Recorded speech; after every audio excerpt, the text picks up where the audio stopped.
Hi, this is Ian Westerman. I'm the head pro at EssentialTennis.com, where it's our mission to bring passionate instruction to passionate tennis players just like you. Today we're going to be talking about the #1 key for ground stroke accuracy. And today's topic actually was submitted to us by 51DSS on YouTube. He wrote and said, is the direction or placement of a shot determined more by foot and body position or by arm and wrist manipulation? Okay, so we're going to talk about there's a lot of things that come together to determine exactly where a ball goes on the courts, but there is one that is by far the most responsible. And I'm going to show you what that is in just a second, but first I want to go over some misconceptions that many tennis players and many coaches have as well. And it goes back to what 51 was talking about, having to do with your stance, how your feet are lined up, how your body is lined up. Those things can have an effect on where your shot goes, but they are not most important. And just to illustrate that, I wanted to hit a couple of shots here. I'm going to hit 2 shots with a closed stance on my forehand side. One went down the line, and one went cross court. Both hit with a closed stance, with my front foot crossed past my back foot. So it's not stance. I can hit pretty much anywhere on the court with the same closed stance. Now I'm going to hit the same 2 shots, but with an open stance, completely open stance. So one down the line, and one cross courts, both with an open stance. So does stance help be able to hit in certain parts of the court a little more than others depending on what stance you're in? It can have an effect, but it does not ultimately determine where the ball goes. Another common thing that players and coaches point to for what to manipulate or change to determine where the ball goes is how your shoulders are lined up, how much you turn. Really common example of this is trying to hit inside out. You'll commonly hear players and coaches say you need to rotate your upper body more to be able to hit inside out. You want to point your shoulders in that direction.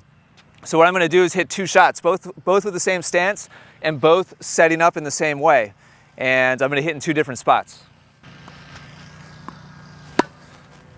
That shot went inside out, cross court. And that shot went inside in, down the line. 2 very different directions, but from the same amount of rotation and the same stance. So if it's not stance, if it's not how much your body is turned, where your body is facing, then what is it? What determines where the ball goes? Well, the #1 thing, and again, there are many different factors that ultimately cause the ball to fly in a certain way and land where it lands. But the #1 factor is where your strings are facing at contact. The ball will always want to go in the direction that your strings are facing. Now, depending on the direction the racket is moving, we can create different spins and cause the ball to curve in different directions and manipulate the flight of the ball in that way. But generally speaking, the #1 factor is where the strings are facing. And the best way, biggest way, most important way that we control where the strings are facing is the timing of our swing. So when I hit, for example, with a closed stance, and I hit that shot down the line, I timed my swing so that when I made contact, my strings were facing down the line. It was the same setup.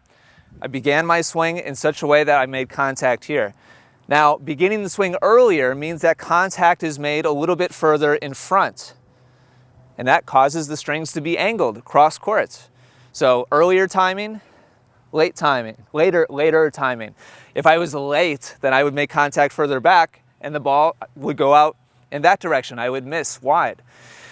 So timing is the biggest thing. The racket traces a circular path around your body if you're using a correct swing path, a nice long fluid swing, just like top-level professional players use. Now, it's not to say that the racket literally traces a circle path. It does. It should rather have kind of a runway towards your target. But if you begin your swing a little too soon or a little too late, that's what causes ultimately the ball to trail off in one direction or another. Last thing I'll talk about, the person who asked this question said, what about manipulating the hand or the wrist? You can use the same timing of swing, meet the ball in the same spot relative to your body, and turn your hand or your wrist one way or the other. And that does change where the racket is facing, and therefore it changes where the ball goes.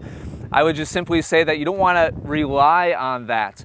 You want to build smooth, reliable, repeatable timings to be able to hit to anywhere you want on the court without having to make some kind of last second adjustment in one direction or another. It's valuable to know how to do that, but you should first and foremost, foundationally, have a smooth, fluid, natural swing so that your hand and wrist and therefore strings are naturally lining up where you want the ball to go as you make contact.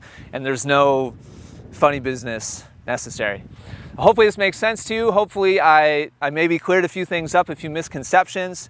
We have some amazing coaching that will show you step by step how to hit the most accurate and precise ground strokes that you've ever hit before, just for $1. We have a link to right to that in the description down below. With that, if you have any comments or questions having to do with anything I talked about today, let me know in the comments. Thank you so much for watching. Take care and good luck with your tennis. For hundreds of free digital tennis lessons, head over to essentialtennis.com right now. More wins and more fun on the court is right around the corner. You'll even get a free gift just for stopping by. Simply click the link at the top of any page.